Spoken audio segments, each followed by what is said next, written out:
Hello again, welcome back to my channel. I have another word for you guys today, and the word is karam.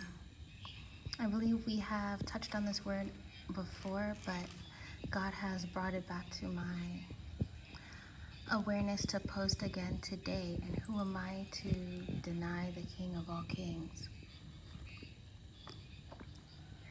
which is Allah, Jesus. So let's get into it. Karam means to ban, devote, destroy utterly, or exterminate in the name of the Lord, right?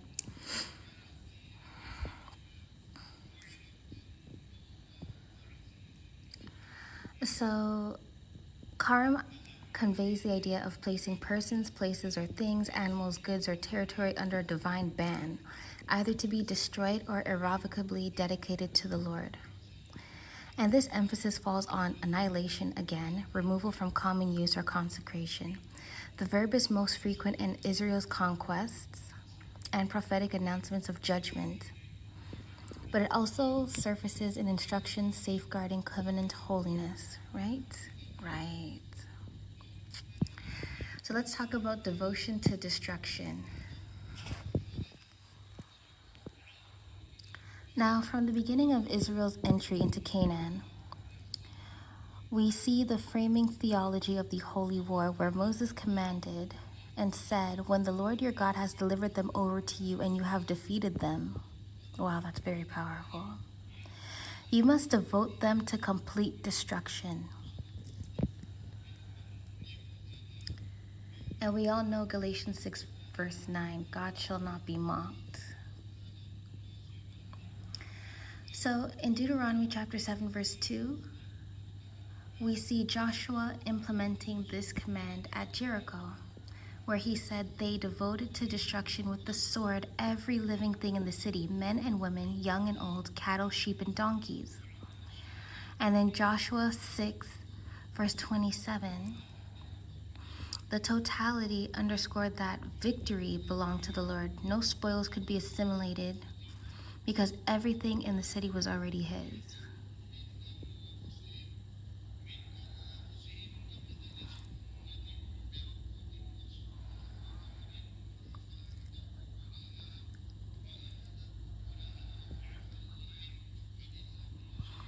Purging evil and protecting covenant purity. So the Canaanites were known for idolatry, and this threatened Israel's fidelity and their covenant to the Lord. So this ban operated as preventative discipline. When Achan coveted valuables that were devoted to destruction, Israel temporarily lost divine favor. And this was in Joshua chapter 7. So this narrative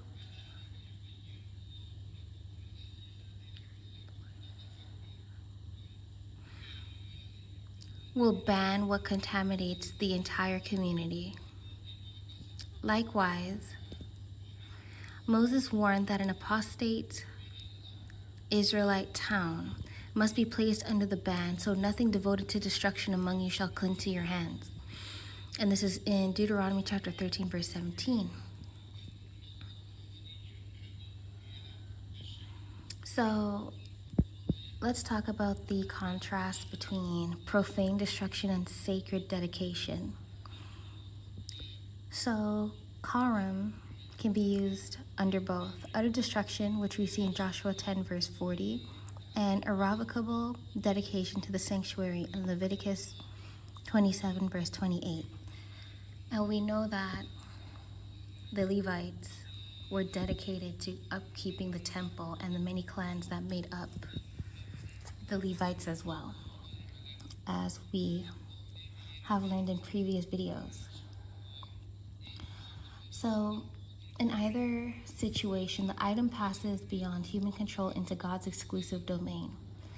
So when Saul spared Amalekite livestock, which was devoted to destruction, he violated divine ownership. And we see this in 1 Samuel chapter 15, verse 3 and verse 9.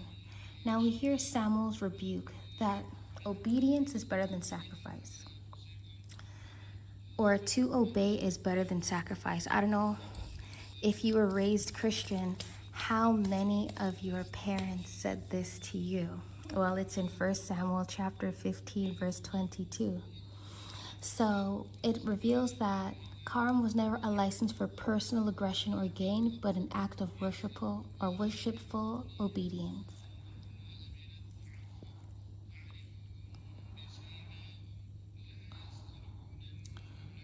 So the prophets also employ Karam to describe coming judgments on the nations. Isaiah declares the Lord's anger is upon all the nations. He has devoted them to destruction. And we see this in Isaiah chapter 34, verse 2.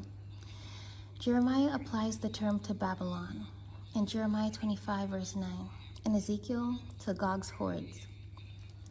In Ezekiel chapter 39, verse 12. These passages project the conquest pattern forward.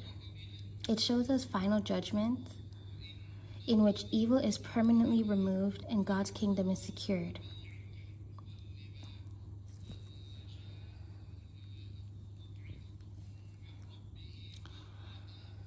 So let's talk about the principles. Holiness. God's claim over what is devoted warns believers against compromise. And of course, in many videos previously, I said we should not compromise with the enemy, regardless of what may occur. We do not give in to their demands at all. And we see this in 2 Corinthians 6, verse 17. Now, spiritual warfare, the concept foreshadowing putting to death the deeds of the flesh in Romans chapter 8, verse 13. And stewardship. What belongs to God must not be withheld or repurposed. And we see this in Acts chapter 5, verse 1 to 11. And we know what happened to Ananias and Sapphira in Acts as well, when they withheld some of the tithes that belonged to God. I believe, and don't quote me, it was either Ananias or Sapphira that was struck dead immediately. And the other spouse followed suit after lying.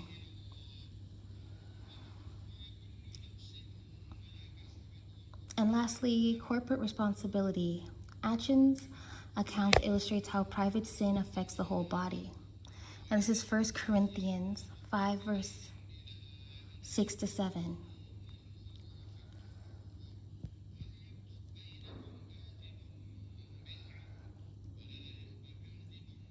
At the cross, Jesus became the one made sin.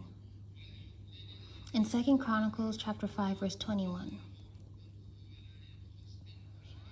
And he bared the divine ban so that believers might be spared. His self-sacrifice turns the logic of Karam inside out. That judgment falls on the substitute, and what was doomed is now redeemed. Amen. Let me repeat that. What was doomed is now redeemed. Very powerful. Lastly, in Revelations, the final eradication of evil parallels the ancient ban. Yet the redeemed city of Jerusalem is spared and eternally dedicated to God's glory. Amen. Amen. You guys have a good day. Rest up, be of good faith, good courage, and wait on the Lord, for he shall strengthen you. And we silence the enemy and their tongues against us. Amen.